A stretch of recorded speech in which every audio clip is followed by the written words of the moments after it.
ඔයාලට හැමෝම හොඳින් ඇති කියලා හිතනවා. ඉතින් මම චමුදි. මම දැනට UK වල රෙජිස්ටර්ඩ් මෙන්ටල් හෙල්ත් නර්ස් කෙනෙක් විදිහට වැඩ කරනවා. මම UK ඇවිල්ලා දැන් අවුරුද්දක් විතර වෙනවා. ඉතින් මේ අවුරුද්දක විතර කාලය ඇතුළත ගොඩාක් අය මගෙන් කෝල් කරලා මැසේජ් කරලා එකම ප්‍රශ්න ටික තමයි අහන්නේ. ඉතින් මෙච්චර කාල මම මේ ප්‍රශ්න අහපු හැමෝටම ඉන් පර්සන් උත්තර දුන්නා. හැබැයි දැන් අවුරුද්දක් තිස්සේ එකම කතා ටික කියලා මට චුට්ටක් මහන්සියි වගේ. ඒක නිසා මම හිතුවා වීඩියෝ සීරීස් එකක් කරලා ගොඩක් අය අහන කොමන්ට් ප්‍රශ්න ටිකකට උත්තර දෙන්න. ඉතින් ගොඩක් අය අහන්නේ මෙන්න මේ ප්‍රශ්න ටික.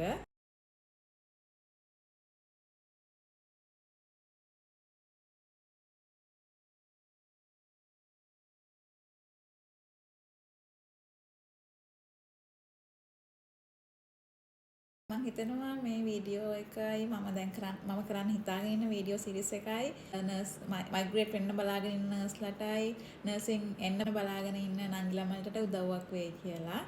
ඉතින් ගොඩක් අය ඉස්සරලා මම අහන්නේ කොහොමද ආවේ කියලා. ලංකාවේ ජෙනරල් හෙල්ත් නර්සින් ඩිප්ලෝමා එකක් තියෙන නර්ස් කෙනෙක්ට UK එන්න පාත් එකක් තියෙනවා. ඉතින් ලංකාවෙන් අපි දේවල් 3ක් පාස් කරන්න ඕනේ. අපි ඉන්ටර්විව් එක පාස් කරන්න ඕනේ. ලැන්ග්වේජ් ටෙස්ට් එක පාස් කරන්න ඕනේ. ඒ කියන්නේ අපි OET හරි IELTS හරි කරන්න ඕනේ. ඊට පස්සේ තියරි ටෙස්ට් එක පාස් වෙන්න ඕනේ. තියරි ටෙස්ට් එකට අපි සාමාන්‍ය කියන්නේ CBT කියලා. ඉතින් ඒ තුන මුලින්ම ලංකාවේදී අපි පාස් වෙන්න ඕනේ. ඊට පස්සේ අපිට UK එන්න පුළුවන්. UK ආවට පස්සේ අපි මෙහි ඇවිල්ලා ප්‍රැක්ටිකල් එක්සෑම් එක කරන්න ඕනේ. ඒකට අපි කියන්නේ OSCE කියලා. ඒක කරන්න ඕනේ. ඒක කරලා ඒකත් පාස් වුණාට පස්සේ අපිට මෙහි UK වල නර්සින් ලයිසන් එක හම්බ වෙනවා. ඉතින් ඒ විදිහට තමයි මම ආවේ. ඊට පස්සේ අහන ප්‍රශ්නේ තමයි ගොඩක් අය ඩිග්‍රියක් කරාද කියලා. මම නම් ඩිග්‍රියක් කරේ නැහැ. මොකද UK වලට ඩිග්‍රියක් බලන්නේ අපේ ජෙනරල් නර්සින් ඩිප්ලෝමා එකෙන්ම එන්න පුළුවන්. ඊට පස්සේ අහනවා ගාන කීය ගියාද කියලා අහනවා. ඇත්තම කිව්වොත් මේ process එකට අපිට අපේ අතින් කීයක්වත් යන්නේ නැහැ. මේක totally free. අපි exams වලට ලංකාවේදී අපි කරන exams වලටත් ඒගොල්ලෝ අපිට අපෝ සල්ලි දෙනවා. ඒ කියන්නේ අපිට refund කරනවා. ඒක නිසා මේ process එක totally free. සත 5ක්වත් යන්නේ නැහැ. ඊට පස්සේ අහනවා ඩිපෙන්ඩන්ට් ලව ගන්න කොච්චර කල් යනවද කියලා. ඉතින් ලංකාවේ ඉඳන් අපි නර්ස් කෙනෙක් විදිහටම UK එනවා නම් අපි එනකොටමත් අපිට ඩිපෙන්ඩන්ට් ලව එකන් එන්න පුළුවන්. හැබැයි නර්ස් කෙනෙක් විදිහට එනකොට අපිට මෙහි ගවර්න්මන්ට් එකේ මාස 3කට ෆ්‍රී ඇකොමොඩේෂන් හම්බ වෙනවා. ඒ ඇකොමොඩේෂන් හම්බෙන්නේ සිංගල් ඔකියුපන්ට් කෙනෙක්ට.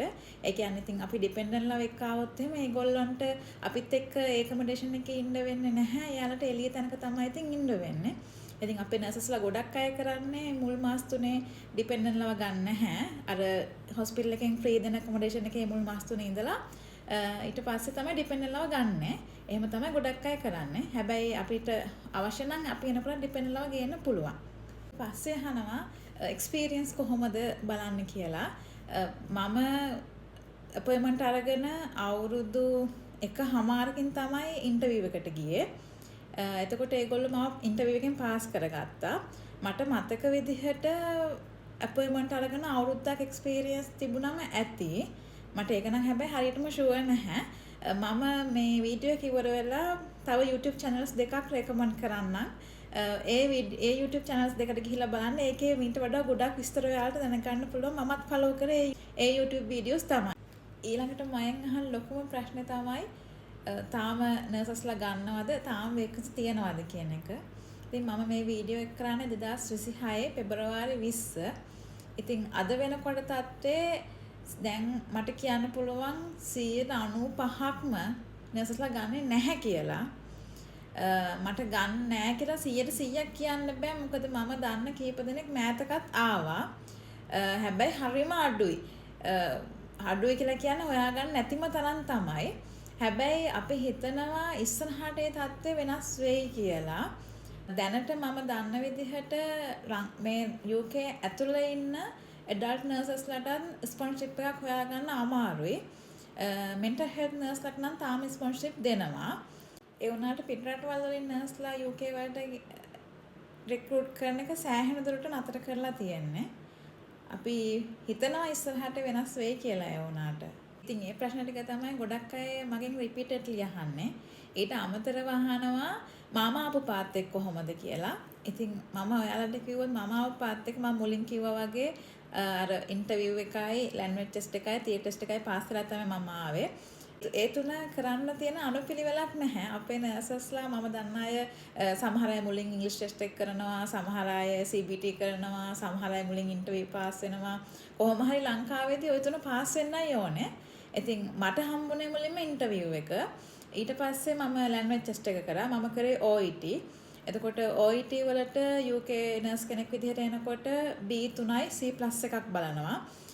B තියෙන්න ඕනේ reading listening speaking වලට.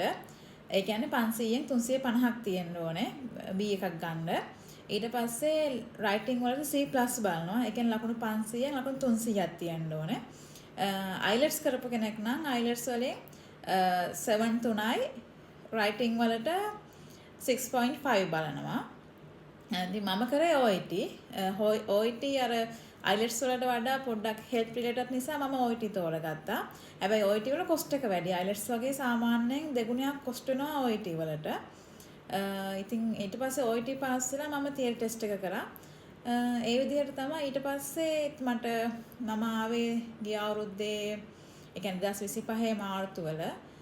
ඊට පස්සේ මම මෙහෙට ඇවිල්ලා අප්‍රේල් වල කරා ප්‍රැක්ටිකල් එක්සෑම් එක. ඒකත් පාස් වුණා. ඊට පස්සේ මට ලයිසන් එක හම්බුණා මෙහෙ. එහෙම තමයි මම ආවේ. මගෙන් කොමන්ලි අහන ප්‍රශ්න වලට ෂෝට් ආන්සර්ස් ටිකක් මම අද මේ වීඩියෝ එකෙන් දුන්නේ.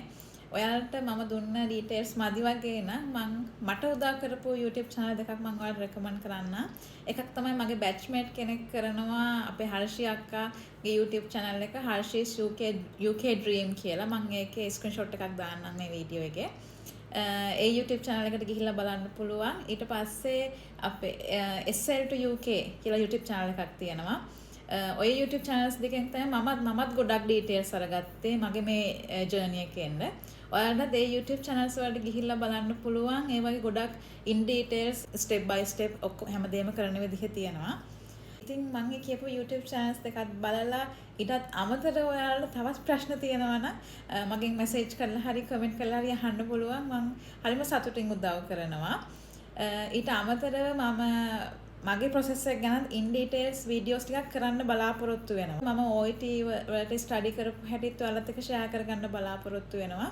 ඉතින් මට message කරලා හරි comment කරලා හරි කොහොම හරි කියන්න ඔයාලට මොන videos දෝනේ මොන වගේ දේවල්ද දැනගන්න ඕන කියලා. එතකොට මම ඒවා ඔයාලත් එක්ක share කරගන්නම්. ඉතින් bye සතුටින් ඉන්න. මේ තියන්නේ මට උදව් කරපු YouTube channels දෙක.